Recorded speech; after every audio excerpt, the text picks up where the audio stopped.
मतदाता सूची का भविष्य सुप्रीम कोर्ट के फैसले पर टिका है। उस मतदाता सूची के आधार पर बिहार में चुनाव का ऐलान हो गया है।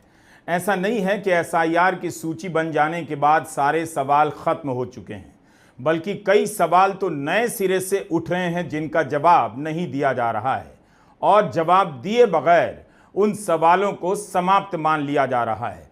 मुख्य चुनाव आयुक्त एसआईआर का जश्न मना रहे हैं, अपनी उपलब्धि बता रहे हैं, और बिहार के एसआईआर बिहार के अंदर बड़ा खेला हो चुका है। चुनाव आयोग ने एक बड़ा ऐलान किया है, लेकिन उसके बाद से चुनाव आयोग बुरी तरह से फंसा हुआ नजर आ रहा है। बिहार के अंदर एसआईआर की बात कही जा रही थी, लेकिन एसआईआर होने के बाद 80 लाख वोटर पूरी तरह से गायब हो चुके हैं दोस्तों। और बड़ा सवाल, बिहार के अंदर क्या ईवीएम से चुनाव होंगे या फिर बैलेट पेपर से चुनाव होंगे? क्या खबर सामने निकल कर आई है और आखिर चुनाव आयोग ने किस तरह से बड़ा ऐलान किया है और चुनाव आयोग की एसआईआर पर किस तरह से बड़े बड़े सवाल उठ रहे हैं? हमारे साथ वरिष्ठ पत्रकार मौजूद है रवीश कुमार, आप उनकी इस रिपोर्ट को देखिए। नमस्कार, मैं रवीश कुमार। जिस मतदाता सूची का भविष्य सुप्रीम कोर्ट के फैसले पर टिका है, उस मतदाता सूची के आधार पर बिहार में चुनाव का ऐलान हो गया है।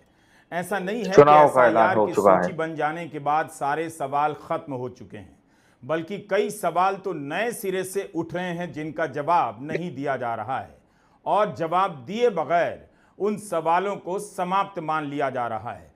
मुख्य चुनाव आयुक्त एसआईआर का जश्न मना रहे हैं, अपनी उपलब्धि बता रहे हैं, और बिहार के एसआईआर को देश के लिए प्रेरणा कह रहे हैं। लेकिन उन सवालों का क्या जो कोर्ट के सामने है और जो अंतिम सूची जारी की गई है उसे लेकर उठाए जा रहे हैं। मुख्य चुनाव आयुक्त की प्रेस कॉन्फ्रेंस में एसआईआर के बारे में सुनकर लगा कि जैसे ललित निबंध की प्रतियोगिता चल रही है जिसमें तारीफों के पुल बांधे जा रहे हैं।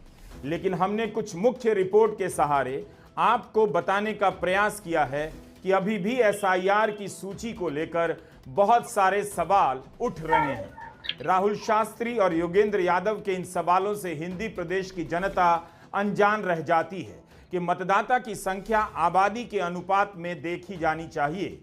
योगेंद्र का कहना है कि बिहार की आबादी के अनुसार कम से कम वोटर की संख्या 8 करोड़ 22 लाख होनी चाहिए, लेकिन एसआईआर की अंतिम सूची में 80 लाख वोटर कम हैं। यह एक ऐसा सवाल है जिस पर कोई ठोस जवाब नहीं मिल रहा। 80 लाख वोटर कहां चले गए? क्यों नहीं मतदाता सूची में उन्हें जगह मिली है? योगेंद्र यादव का यह लेख आज के इंडियन एक्सप्रेस में छपा है। हिंदी के अखबारों में तो ऐसी बहस भी नहीं होती। चुनाव आयोग ने हमें यह भी बताया, सुप्रीम कोर्ट में हलफनामा देके बताया कि 1 सितंबर की शाम तक 16,93,000 लोगों ने आवेदन दिया था नए वोटर बनने का। और अब चुनाव आयोग हमें बता रहा है कि 21,53,000 लोगों के आवेदन स्वीकार कर लिए गए। ये क्या गड़बड़ झाला है? आवेदन किया 16,93,000 ने, स्वीकार हुआ 21,53,000 का। ये 4,60,000 वोटर कहां से जुड़ गए? मुझे कोई ऐतराज नहीं है नए वोटर जुड़ने पे, लेकिन ये सवाल तो बनता है ना। दूसरा सवाल ये बनता है कि ये जो नाम डिलीट हुए, 3,66,000 जो नाम कटे हैं, उनमें से कितने नाम इस आधार पर कटे हैं कि उनके पास दस्तावेज नहीं थे?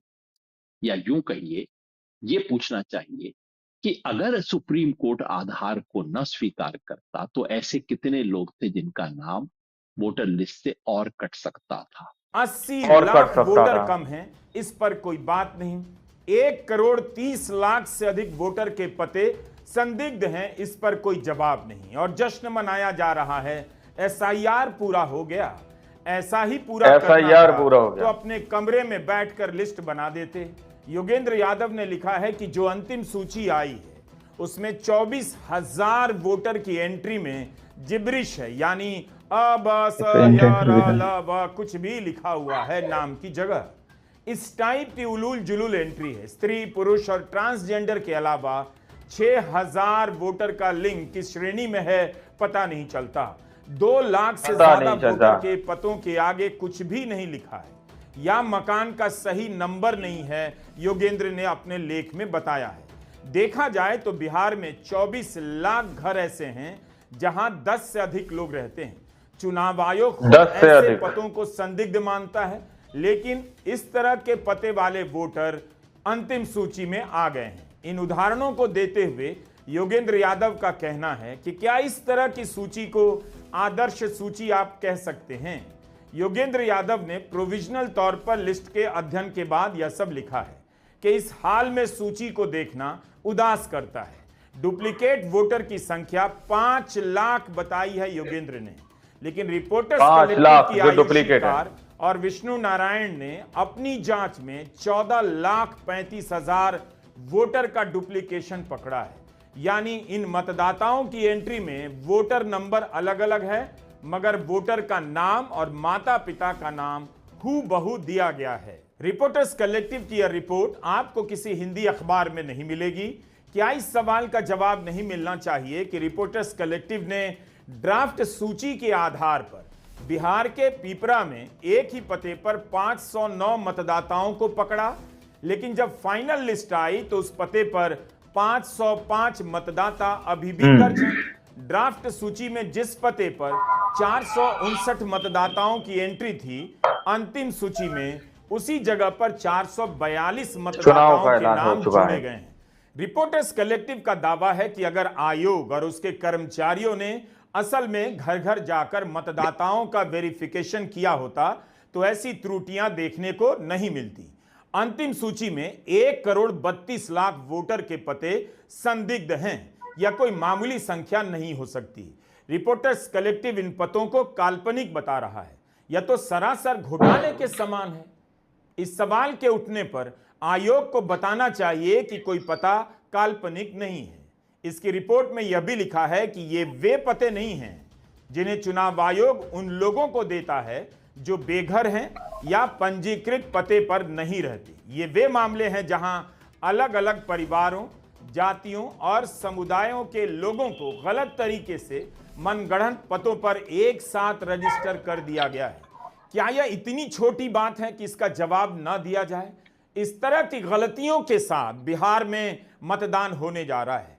आयोग अपनी ही तारीफ में जुटा है, पत्रकारों के दावों को भ्रामक बताने लग जाता है। कायदे से आयोग को हर क्षेत्र में ऐसी सूची प्रकाशित करनी चाहिए कि वो मकान कौन कौन से हैं जहां 10 से लेकर 500 वोटर रहते हैं, ताकि प्रत्याशी उन घरों में जल्दी पहुंच जाएं जहां 500 वोटर रहते हैं। इससे नागरिकों को भी सुविधा होगी। मतदान से एक रात पहले इन घरों की निगरानी की जा सकेगी कि यहां कुछ बटने तो नहीं लगा। ऐसा लग रहा है कि सब कुछ मजाक चल रहा है। ऐसी गलतियां पकड़ी जा रही हैं और मुख्य चुनाव आयुक्त बूथों की संख्या, बीएलओ की संख्या बताने लग जाते हैं ताकि लगे कि जवाब दिया जा रहा है। जवाब में भयंकर भयंकर बातें कही जा रही हैं। लगभग 22 वर्षों के बाद बिहार में मतदाता सूची के शुद्धिकरण का कार्य सफलतापूर्वक 30 सितंबर को संपन्न हुआ। लगभग सभी राजनीतिक दलों ने यह मांग की थी कि मतदाता सूची 21,53,000 में काफी त्रुटियां हैं और इसको मद्देनजर रखते हुए यह कदम उठाया गया। हालांकि सोशल मीडिया पर इसके बारे में कुछ बढ़ चढ़कर कहा गया, लेकिन सत्यता यह है कि आज की तारीख में बिहार के 243 इलेक्टोरल रजिस्ट्रेशन ऑफिसर्स ने 90,000 बूथ लेवल ऑफिसर्स के साथ मिलकर 1.6 लाख बूथ लेवल एजेंट्स, जो कि 12 मान्यता प्राप्त राजनीतिक दलों ने नियुक्त और कर सकता था, उनके साथ मिलकर इस सूची को शुद्ध करने का बहुत ही सराहनीय काम किया है और बिहार ने देश को ये राह दिखाई है। हम उन रिपोर्ट का संकलन आप तक पहुंचा रहे हैं जो एसआईआर सूची आने के बाद छपी है।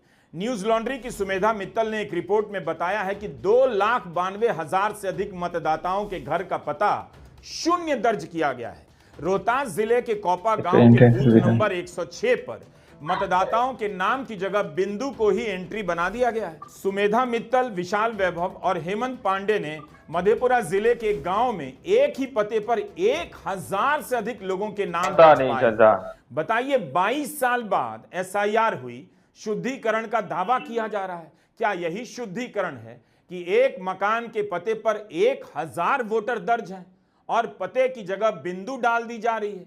रिपोर्टर्स ने लिखा 10 है से कि अब अधिक। जमीन पर जाकर देखा जाए तो कहीं घर नहीं मिल रहा। इस पर वोटिंग होने जा रही है। पूनम अग्रवाल जो चुनाव आयोग के मामलों पर नजर रखती हैं, नियम कायदों को जानती हैं, उन्होंने द वायर में लिखा है कि एसआईआर से पहले 2009 से लेकर जनवरी 2025 तक चुनाव आयोग मतदाता सूची को 8 अलग अलग कैटेगरी में जारी करता था, जिससे अध्ययन करना आसान हो जाता था। एसआईआर की सूची को अलग अलग कैटेगरी के 5 साथ लाख नहीं जो जारी डुप्लीकेट किया है। गया, जबकि इस बार तो आंकड़े और भी विस्तार से इकट्ठे किए गए हैं। पहले के आंकड़ों में हर विधानसभा में मतदाताओं के लिंग अनुपात का डेटा दिया जाता था। मतदाताओं और आबादी का अनुपात उम्र के हिसाब से डेटा होता था। कितने लोग डिलीट हुए, कितने जोड़े गए, इसका डेटा दिया जाता रहा है। मतदाता सूची में विधानसभा के हिसाब से एपिक नंबर और फोटो कवरेज की जानकारी दी जाती थी। पोलिंग स्टेशन की जानकारी, सैन्य बलों और सरकारी कर्मचारियों से जुड़ी जानकारी और प्रवासियों की तमाम जानकारी प्रकाशित की जाती थी। लेकिन इस दोस्तों, आप लोगों ने इस वीडियो को शुरू से आखिर तक देखा। वीडियो के स्टार्टिंग में मैंने आप लोगों से सवाल पूछा, क्या बिहार के अंदर ईवीएम से चुनाव होंगे या फिर बिहार के अंदर ईवीएम बैन होगा? आप लोगों को याद होगा बिहार के अंदर किस तरह से राहुल गांधी ने वोट चोरी का नारा दिया था, लेकिन वोट चोरी को बार बार किस पर निशाना साधा जाता है? वो है ईवीएम। ईवीएम से वोट चोरी की जाती है, यह दावा विपक्ष बार बार करता है। तो इस चीज को लेकर सवाल गर्माता हुआ नजर आ रहा है। क्या बिहार के अंदर अब भी ईवीएम से चुनाव होंगे या फिर ईवीएम बैन किया जाएगा? लेकिन उससे बड़ा सवाल कि एसआईआर स्पेशल इंटेंसिव रिवीजन जो कराने की बात कही गई दोस्तों, जिसको करा भी लिया गया, लेकिन उसमें स्पष्ट पूरी तरह से बायोडाटा सामने निकल कर नहीं आया कि कितने लाख वोटर का वोट किस आधार पर काटा गया और 80 लाख वोटर आखिर कहां गए, ये सवाल वो पूछे जा रहे हैं। वहीं पर 16 लाख लोगों ने आवेदन किया, तकरीबन 21 लाख लोगों का आवेदन स्वीकार किया गया।